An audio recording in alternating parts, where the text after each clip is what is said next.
에스더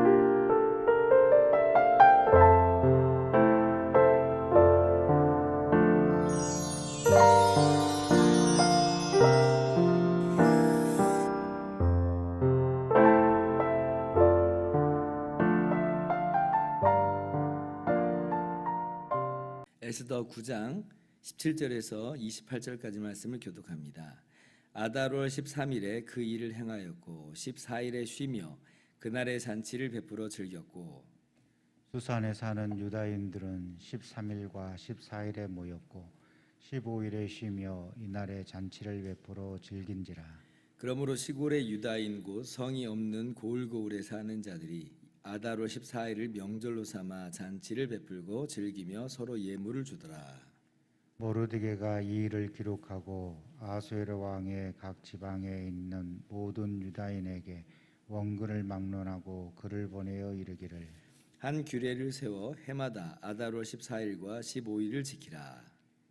이달 이날에 유다인들이 대적에게서 벗어나서 평안함을 얻어 슬픔이 변하여 기쁨이 되고 애통이 변하여 길한 날이 되었으니 이 두 날을 지켜 잔치를 베풀고 즐기며 서로 예물을 주며 가난한 자를 구제하라 하매 유다인이 자기들이 이미 시작한 대로 또한 모르드게가 보낸 글대로 계속하여 행하였으니 곧 아각 사람 함무다다의 아들 모든 유다인의 대적 하만이 유다인을 진멸하기를 꾀하고 부르 곧 제비를 뽑아 그들을 죽이고 멸하려 하였으나 에스더가 왕 앞에 나아감으로 말미암아 왕이 조서를 내려 하만이 유다인을 해하려던 악한 꾀를 그의 머리에 돌려보내어 하만과 그의 여러 아들을 나무에 달게 하였으므로 우리가 부르의 이름을 따라 이 두 날을 부림이라 하고 유다인이 이 글의 모든 말과 이 일에 보고 당한 것으로 말미암아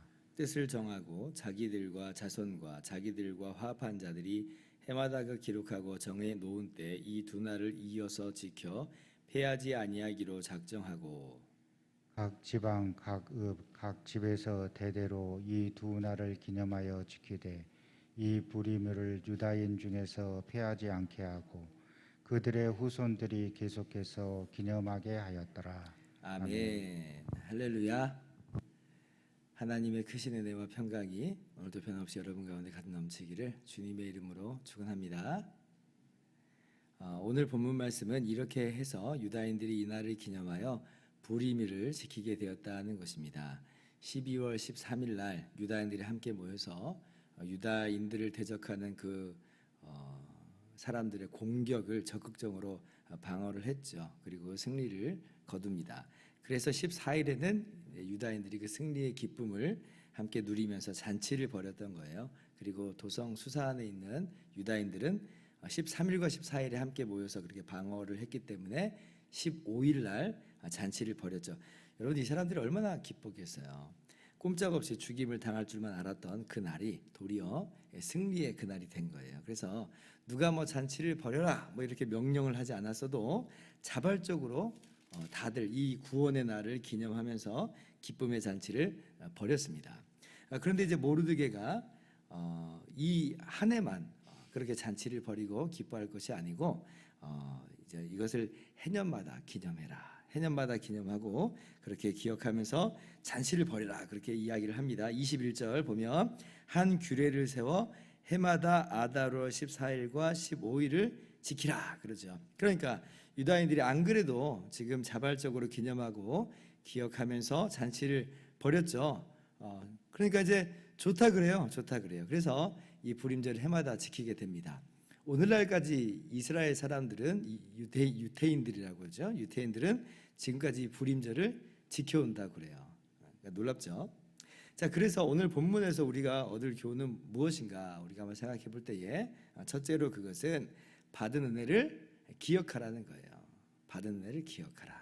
그 받은 은혜를 그냥 그날 그때로만 기뻐하고 잔치를 벌이고 끝내버리지 말고 그것을 해마다 기념하면서 기억했던 것처럼 우리도 받은 은혜를 날마다 되새기면서 기억하라는 겁니다. 절기라고 하는 것은 그 목적이 뭐예요? 기념을 해서 기억하게 하는 거잖아요. 기억하게 하는 것. 왜 절기로 삼아요? 사람들이요 항상 기억할 것 같지만요, 그런데 시간이 흐르다 보면 그 기억은 점점 희미해져 버리고 망각에 빠지게 됩니다. 그래서 절기를 지정하는 거예요. 절기를 지적해서 우리의 기억을 유지하고 계속해서 누리게 하고 나아가서 이 기억을 이 사건을 계승하게 하는 거죠. 그런 의미에서 지금 불임절뿐 아니라 구약 성경을 보면 하나님께서 이 절기들을 이제 지정하고 그렇게 기억을 하게 하는 것을 보게 됩니다. 대표적으로 유명한 게 유월절이잖아요. 유월절을 기념하면서 지키라 하나님께서 말씀하세요. 유월절이 어떤 날인지 우리가 잘 알죠. 지금 이스라엘 백성들이 이 애굽에서 400년 동안 종살이를 하고 있을 때에 하나님께서 모세를 보내셔서 이스라엘을 구출해낸 사건이에요. 마치 불임절이 그랬던 것처럼 사망에서 생명으로 옮겨진 날입니다. 근데 이것도 이제 단회적인 일이에요. 그때 정말 좋아했어요. 그때 이스라엘 백성이 너무 기쁨으로 나왔죠. 그런데 그건 역시 시간이 흘러버리면 이제 잊어져 버릴 수가 있다는 거죠. 그러니까 하나님께서 그 사건을 잊지 말라고, 그 기쁨과 그 감격을 놓치지 말라고 계속 그 삶 가운데 되새기면서 누리라고, 그리고 당대의 이스라엘 백성뿐 아니라 자손으로 대대로 그것을 기억하면서 하나님을 찬양하도록 그렇게 해서 하나님께서 유월절이라고 하는 절기를 정하신 것입니다. 여러분, 이 기억을 계속 이제 되새기는 것은 정말 중요해요. 왜 그러냐면, 자 이제 잊어버렸어요. 잊어버리면 하나님께서 우리 가운데 행하신 그 큰 일을 이제 잊어버렸다는 거잖아요. 그럼 이제 뭐가 눈에 더 크게 들어오냐면, 그냥 눈앞에 펼쳐지는, 눈앞에 지금 진행되는 그러한 모습들만 보여요. 그러니까 하나님께서 우리의 영혼 가운데 행하신 그 큰 일들은 다 언제 그랬냐는 듯이 까맣게 잊어버리고 눈앞에 펼쳐진 것만 보이는 거예요. 그러니까 감사가 사라져 버립니다. 감사가 사라져 버려요. 기억을 하지 않게 되면 감사가 사라져요. 눈앞의 것만 보이니까 자꾸 염려하고 걱정하고 또 때로는 원망하고 불평하고 그래요. 하나님께서 내게 주신 이 모든 것들, 나의 이 현재, 이거 너무 당연한 걸로만 아는 거예요. 그냥 당연히 그런 거지. 그러니까 이스라엘 백성들이 출애굽을 위해서 자유인이 됐잖아요. 근데 잊어버리면요, 그 자유인이 된 것이 당연한 건지만 아는 거예요. 이거 은혜인데 당연한 걸로만 알고 감사하지 못하고 눈앞의 것만 보고 그리고 걱정하고 근심하고 원망하고 불평하고. 우리도 마찬가지 아닐까요? 우리도 마찬가지라고 생각합니다. 자, 우리를 죄와 사망에서 구원하신 주님의 십자가 사건 어때요? 그 놀라우신 은혜이지만, 그러나 이건 역시 우리가 반복해서 기억하려고 하지 않으면 이것도 마찬가지로 우리 시야에서 사라져버려요. 시야에서 사라져버리고 우리의 생각 속에서 희미해져 버린다는 거죠. 우리도 마찬가지예요. 그러면 하나님께서 주신 은혜 다 까먹어버리고 눈앞의 것만 크게 보이고 여기서 허우적거리고 아둥바둥 거리면서 살기 쉽다라고 하는 것입니다. 그래서 신약에서도 마찬가지로 우리 주님이 제정하시는 게 뭐냐면 성찬식을 제정하시죠. 그래서 그러니까 주님께서 십자가에 달리기신 날 제자들에게 떡과 포도주를 나누시면서 최후의 만찬이라고 우리가 하잖아요. 그때에 주님께서 떡을 떼어 주시면서 이것을 행하여 나를 기념하라. 이것은 내 몸이니 이것을 행하여 나를 기념하라. 그렇게 말씀하셨어요. 그래서 초대교회가 주님의 부활을 맞이한 후에 그 기쁨과 감격 가운데서 매주마다 모일 때마다 떡을 뗐다 그래요.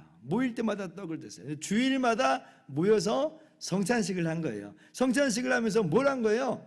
주님께서 우리를 위해서 죽으신 그 죽으심, 그리고 그 부활을, 그로 말미암는 놀라운 구원을 날마다 상기한 거예요. 날마다 기억한 거예요. 기념하면서 마음속에 새긴 거예요.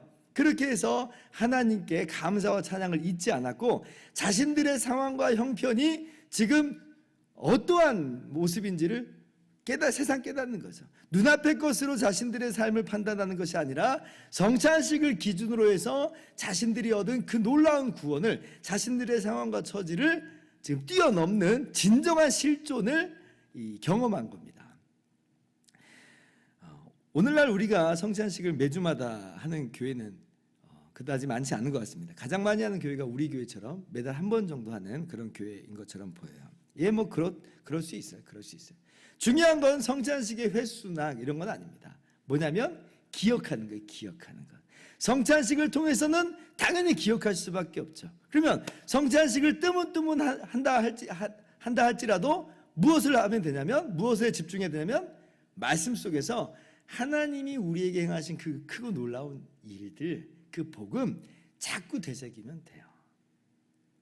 근데 이제 성찬식도 잘 안 하는데 복음도 전하지 않으면, 복음도 나누지 않으면 그건 이제 그 교회에서 주님의 십자가는 생소한 게 됩니다.